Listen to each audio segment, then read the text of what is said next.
Dios les bendiga, mis hermanos. Un gusto verles nuevamente en este día, un día de alabanza, de adoración. Un poquito frío, ¿no es cierto? Pero de todas maneras, abrigados con nuestros hermanos en Cristo. Ya nos saludamos al inicio del culto y ya lo vamos a hacer luego más adelante nuevamente. Pero en este momento vamos a ver lo que la palabra del Señor nos dice. Ahí en Marcos, en el capítulo 1, verso 29 en adelante. El texto bíblico me habla de un tema bastante importante. ¿Cuál es? La suegra. Dice, no, más que eso. No es la suegra el tema central acá. El tema central es la sanidad que Dios hace. Y hay momentos en los cuales nosotros podemos estar necesitando esa sanidad. Una sanidad espiritual, una sanidad emocional, una sanidad física. Y es pues momento para poder buscar a nuestro Dios. Y veamos cómo se da este caso, esta sanidad que se menciona acá en el texto bíblico. Dice en el texto, en el verso 29, les voy a leer en esta versión, dice, tan pronto como salieron de la sinagoga. ¿Dónde estaban? Estaban en la sinagoga. ¿Qué es una sinagoga? ¿Ustedes conocen eso? ¿Quiénes? ¿Que se reunían quiénes? ¿Sacerdotes? Ya, también había sacerdotes, pero ¿quiénes? También estaban ahí. Los judíos se reunían en la sinagoga. Y como los apóstoles eran judíos y como Jesús era judío, pues ellos también se reunían ahí. Entonces la sinagoga era como para nosotros, la iglesia era para los judíos. Ahí se reunían. Y Jesús estaba con los discípulos ahí, estaban escuchando la palabra. Y si ustedes revisan en el capítulo 1, en el verso 21, ustedes van a darse cuenta de que Jesús era el que estaba dando la palabra en ese momento. Dice en esta versión, entraron en Capernaum y tan pronto como llegó el sábado, por cierto, los judíos se reunían el sábado, no el domingo. Jesús fue a la sinagoga y se puso a enseñar. ¿Quién era el que enseñaba? Jesucristo. Él era el que estaba dando la palabra en ese momento. Y el texto bíblico, ustedes ven en el título de esta porción, dice Jesús expulsa un espíritu maligno. En ese momento, en esa sinagoga, Jesús hizo un milagro. Hizo el milagro de sanar a una persona que tenía algún mal. No sabemos cuál, solo dice que tenía un espíritu maligno, pero no sabemos cómo es que esta situación se dio. Pero incluso más sorprendente es cuando ya se manifiesta este espíritu en el verso 24 y dice, ¿por qué te entrometes, Jesús de Nazaret? Has venido a destruirnos, ya sé quién eres tú, el Santo de Dios. Este espíritu comienza a retarlo a Jesús. ¿Y Jesús qué es lo que hace? Ajá, conoce quién es. Pero ¿saben qué es lo que, no sé, a ustedes, pero a mí me sorprende algo? Estaba en la sinagoga, estaba en el lugar donde se adoraba a Dios. Ahí estaba el espíritu inmundo, dentro de la iglesia. Mientras todos estaban hablando de Dios, ahí estaba este espíritu. Y estaba tranquilito, mientras no le molesten, no molesto. Eso es lo que pasaba. Pero en el momento en que Jesús comienza a dar su palabra, en ese momento este espíritu se incomoda. Y ahí sí sale a relucir. ¿Qué impacto que habrá sido para toda la gente en ese momento, no? No sé ustedes qué les parece. En medio de la sinagoga, por lo general tenía un promedio de unas 30, 40 personas. Así que en una sinagoga con pocas personas, de repente alguien se para y comienza a gritarle al que está predicando, diciéndole, ¿por qué nos vienes a atormentar? Híjole, qué miedo, qué tenso que se habrá puesto todo eso. Pero Jesús expulsa a ese demonio. Al regresar a casa, tú regresas con la persona que acaba de expulsar al demonio. ¿De qué irías conversando? De lo que hizo. Es el tema, ¿no es cierto? ¿No? ¿Sí o no que a veces cuando vamos a la casa, después de haber estado en la casa del Señor, vamos hablando de lo que pasó en la iglesia, ¿no es cierto? ¿Viste la hermana los tiempos que le veo? ¡Qué emoción! ¿Viste la palabra cómo fue de gran bendición? Si viste el vestido que se puso la hermana, hasta de eso se ponen a hablar. Yo sé que ustedes no, tranquilos, yo sé que ustedes no hacen eso. Pero a veces uno va hablando de todo lo que pasó en la casa del Señor. Y no creo que haya sido la excepción acá. Más aún si están yendo con Jesús a esa casa. Salen de la casa del Señor y van a la casa de Pedro. Y miren lo que sucede en ese momento. Dice, Jesús fue con Jacobo y Juan a casa de Simón y Andrés. La suegra de Simón estaba en cama con fiebre. Hasta ahí me quedo. Pause, como saben decir en los videos, ponle pause, ponle pause. Yo quisiera que noten algo. Está la suegra de Pedro enferma y estaba en cama. No podía salir de la casa. No podía ir a la sinagoga. No podía adorar al Señor. Estaba, ¿qué decir? Estaba sin poder buscar de Dios. Tenía que estar en cama, ahí siendo atendida por sus familiares. Para los judíos, una persona que estaba enferma era, para ellos, era considerada una persona inmunda. Cuando una persona estaba enferma, se la consideraba inmunda en el sentido de que ellos consideraban que había algo malo en la persona. Muchas veces lo asociaban con pecado. Y les doy un ejemplo. Cuando Jesús se encuentra con un ciego de nacimiento, los discípulos lo primero que le preguntan no es, Señor, ¿cómo podemos ayudarle? ¿Qué es lo primero que hacen los discípulos? Es decirle, ¿quién pecó? ¿Él o los padres para que salga ciego? ¿Qué es lo que les interesaba? Solamente el pecado. Entonces, noten ustedes cómo las personas a veces asociamos directamente a enfermedad, debe estar pecando. Pero no siempre es así. Y como pensaban que una persona enferma estaba en pecado, inmediatamente la consideraban inmunda y no se acercaban, no la tocaban. Ahora, en el caso del capítulo, perdón, de la porción anterior que les dije, del verso 21, ¿qué es lo que dice el texto sobre esta persona que Jesús sanó? ¿Qué tenía? Ahí sí, de plano, espíritu inmundo. Estaba en la sinagoga, estaba en la casa de Dios. Pero de todas maneras, el momento en que ellos se dan cuenta de que se trata de un espíritu inmundo, esa persona no le toquen. Esa era la actitud que ellos tenían. No le toquen, no se acerquen. Aléjense de él, aléjense de ella. ¿Por qué? Porque para ellos era inmundo. Hoy en día tal vez no decimos está inmundo, pero a veces también tomamos esa actitud.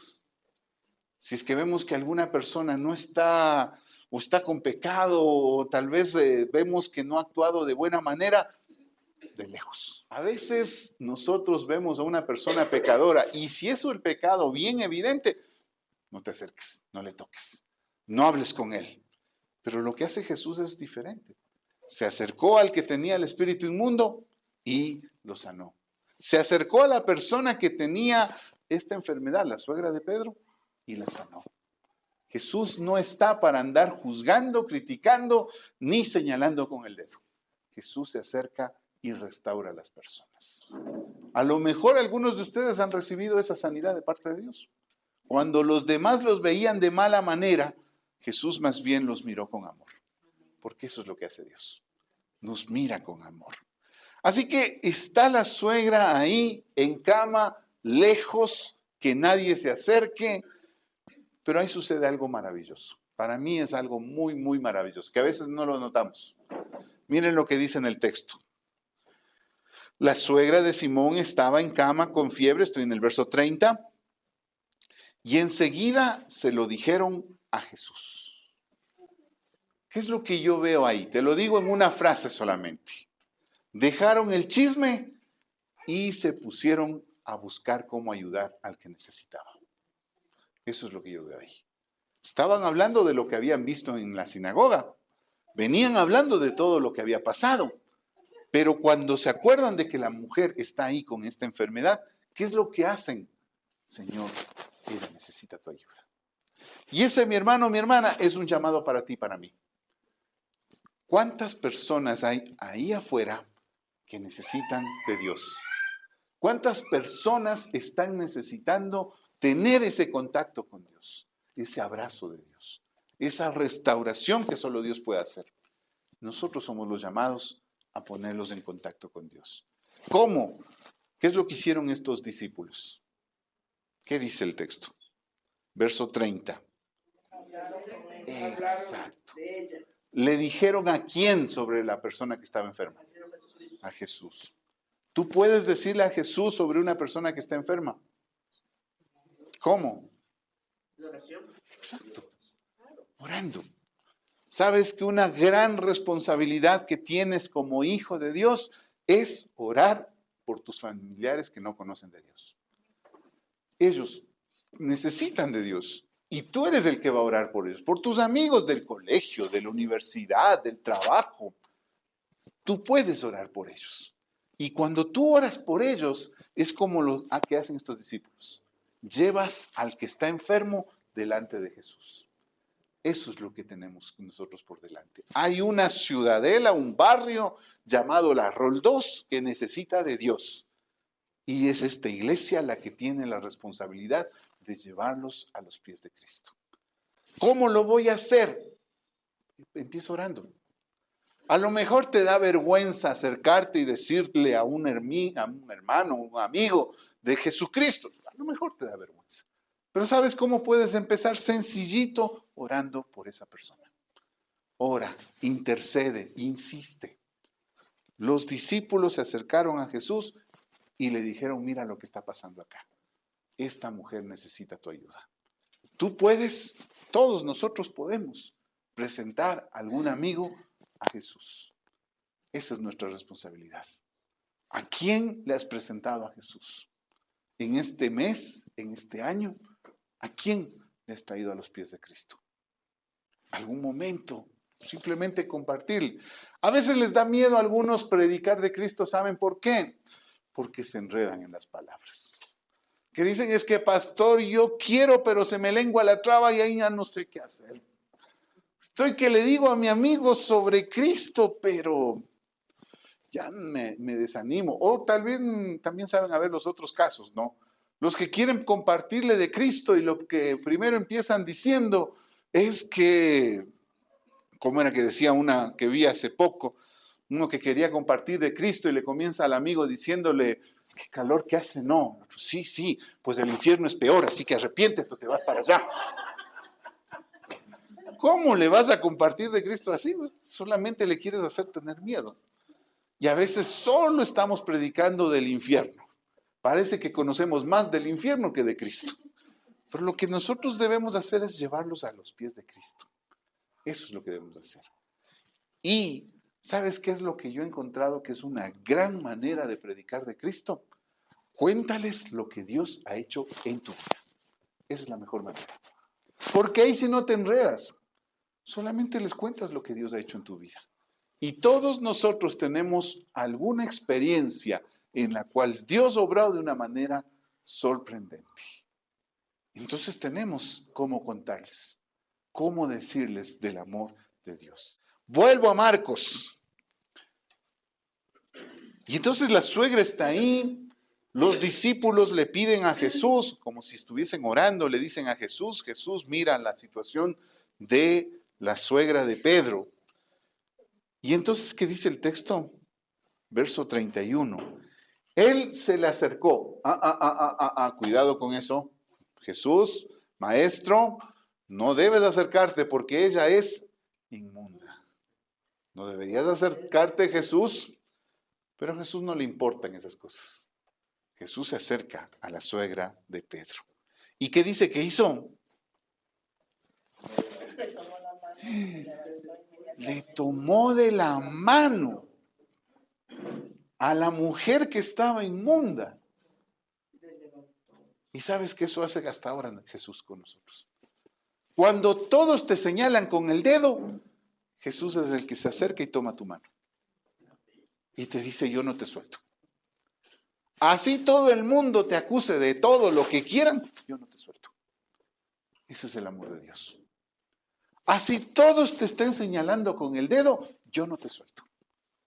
Tú eres mía, yo te formé, yo te crié, y ahora que tú has vuelto a la casa del Padre, tú no vas a estar sola jamás. Y eso es lo que nos dice a nosotros.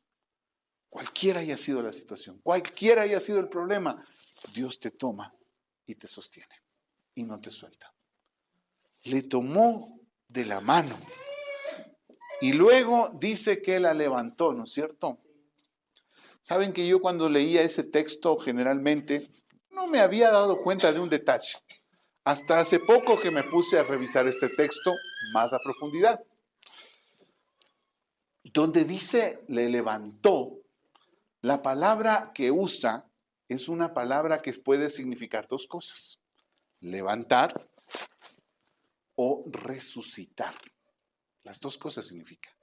Cuando Jesucristo está hablando de que va a morir en la cruz, les dice, voy a ser muerto y al tercer día seré levantado. Así que es como que le está diciendo que esta mujer estaba prácticamente muerta y Jesús le dio nuevas fuerzas. La resucitó. Cuando nadie daba ya esperanzas, Dios la resucitó. Y eso hace con nosotros. En varias ocasiones Jesús usa esa palabra. Cuando la niña estaba muerta, ¿se acuerdan? La hija de la autoridad de la sinagoga estaba muerta y todos ya dijeron, está muerta. Entonces Jesús se acercó y le dijo, Talita cumi, y lo que le dijo fue, levántate. Le resucitó. Cuando Jesús usa esa palabra, muchas veces lo que significa es resucitarlo. En otras palabras, le dio nueva vida. Eso es lo que hace contigo.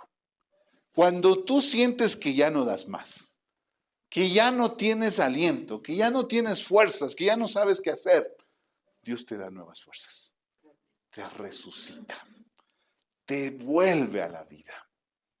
¿Qué tienes que hacer? Tomarte de la mano de Jesús. Esa es nuestra responsabilidad. Tu responsabilidad, tendrás muchas, ¿no? Tendrás responsabilidades en el trabajo, en la casa, con tus hijos, con tus padres, no sé, montones de responsabilidades. Pero con Jesús hay una que no puedes dejar de lado.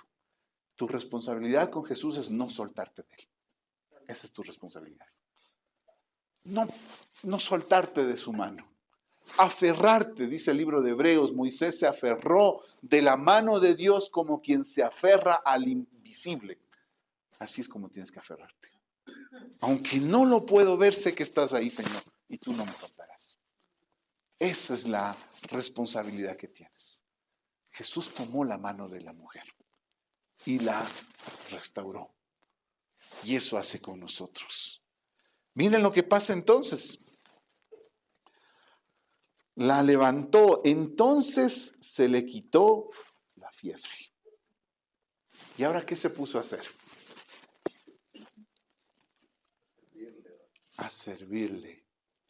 Se puso a servirle o a servirles. A todos los que estaban ahí les puso a servir. Ahora yo quisiera que noten algo. A ver si es que estaban atentos. ¿Qué día era? Sábado. Los judíos, ¿qué era el sábado para los judíos? ¿Qué hacían el día sábado? Era día de reposo. No se podían mover. Ese día, o sea, podías ir a la cocina, pero lo más adecuado es que hayas cocinado el día anterior, porque ese día lo máximo que podías hacer es calentar lo que habías preparado el día anterior. No podían cocinar ese día. De hecho, no sé si les he contado, pero había una pelea entre los judíos por un tema. ¿Qué pasa si una gallina pone un huevo en día sábado? ¿Se puede o no se puede comer ese huevo? ¿Por qué? Porque la gallina hizo esfuerzo en sábado, así que ese huevo es un huevo de pecado.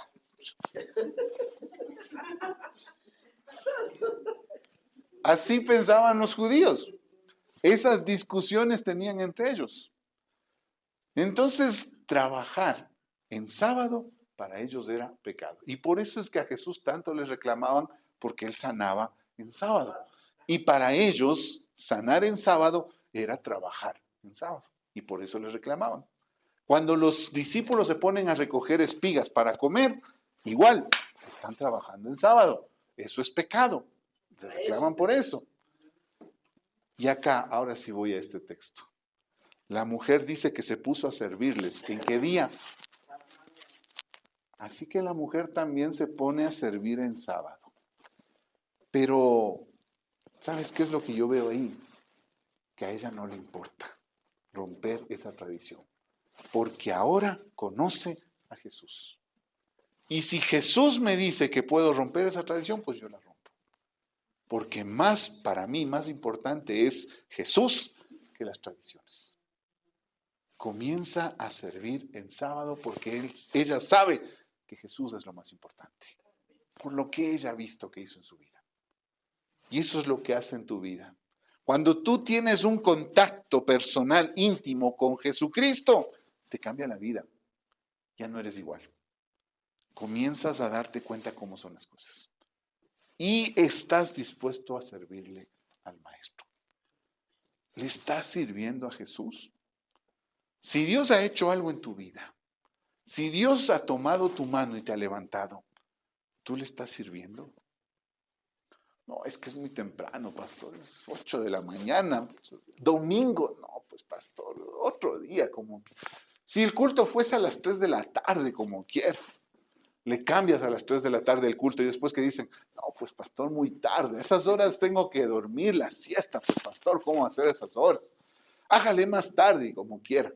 Le hacen a las 6 de la tarde, no, pues pastor, es que es domingo, 6 de la tarde, hay que hacer los deberes del lunes, ¿cómo vamos a hacer? Ya no hay carros, pues ¿cómo vamos a hacer eso? Otro horario, póngale a las 8 de la mañana y volvemos a lo mismo. No le sirves, perdón, suena feo lo que voy a decir, pero es necesario decirlo. No le sirves porque no quieres servirle. Si realmente en tu corazón hay gratitud por lo que Dios ha hecho, ahora no importa. Simplemente es cuestión de servirle. Para la suegra de Pedro, no importaba, es sábado, no debes hacerlo, te van a condenar, no importa. Cuando quiera y donde quiera, yo le voy a servir al Maestro. Y hay una palabrita que ahí dice que a mí me llamó la atención también. Donde dice que le empezó a servirles, usa una palabra que a ustedes a lo mejor les suena. Lo que dice en el idioma original, recuerden que el Nuevo Testamento fue escrito en griego, en el idioma original usa la palabra, empezó a diaconeo. ¿A qué me suena esa palabra? Cerca. Antes de eso iba a decir una palabrita. Diácono. Empezó a servirle como si fuese un diácono. Usa esa palabra. Hay otra palabra para hablar de servicio, pero usó la palabra diácono. ¿Por qué? Es una manera de decirnos que, en cierto modo, la suegra de Pedro fue la primera que fundó una iglesia. Eso es lo que él está planteando. Ni medio le restauran, ni medio le sanan, funda una iglesia. Con los que estén ahí.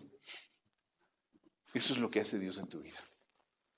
Te conviertes en un siervo de Dios. Con lo que puedas hacer, ustedes ven que ahí no dice que se puso a predicar el evangelio, no dice que se puso a, no se fue de misionera a la África, no dice eso. Simplemente se puso a servir. Abrió las puertas de su casa para que el Señor pueda usarla para su servicio. Y ahí está la primera iglesia. Sí, sabemos que en Hechos 2 nos habla de la fundación de la iglesia y todo, pero acá ya están los inicios de la iglesia. Vemos nosotros lo que Dios puede hacer en nuestras vidas. Dios te llama, primero, te restaura, te levanta. Y una vez que te levanta, te propone, ¿quieres servirme? Si quieres servirme, es en el horario de Dios, no es en el tuyo. Y si tú me vas a servir, yo te voy a poner para servir en grandes cosas. Noten solamente, no voy a avanzar, pero solamente quisiera que noten lo siguiente. En el verso 32, al atardecer, cuando ya se ponía el sol, la gente le llevó a Jesús todos los enfermos y endemoniados. ¿A qué hora dicen? Saben que nosotros tenemos una manera de entender el día. El sábado empieza a las 12 de la noche y termina a las 12 de la noche. Así lo entendemos nosotros, ¿no es cierto? Para ellos no era igual. El sábado empezaba a las 6 de la tarde del viernes y terminaba a las 6 de la tarde del sábado. Entonces, cuando dice que al atardecer les llevaron a los enfermos, ¿por qué lo hace? Porque a las 6 de la tarde se acabó el sábado. Así que ahora sí puedo llevar a mis enfermos. Ellos seguían en la ley. Pero esta mujer, la suegra de Pedro, ya comprendió lo que era la gracia. Ya no vivía en esa ley. Ellos todavía seguían esperando. Ya mismo es las 6, ya mismo es las 6. Son las 6 y ese rato voy. Pero en cambio esta mujer comprendió que en la gracia de Dios es cuando Dios dice, no cuando los hombres dicen.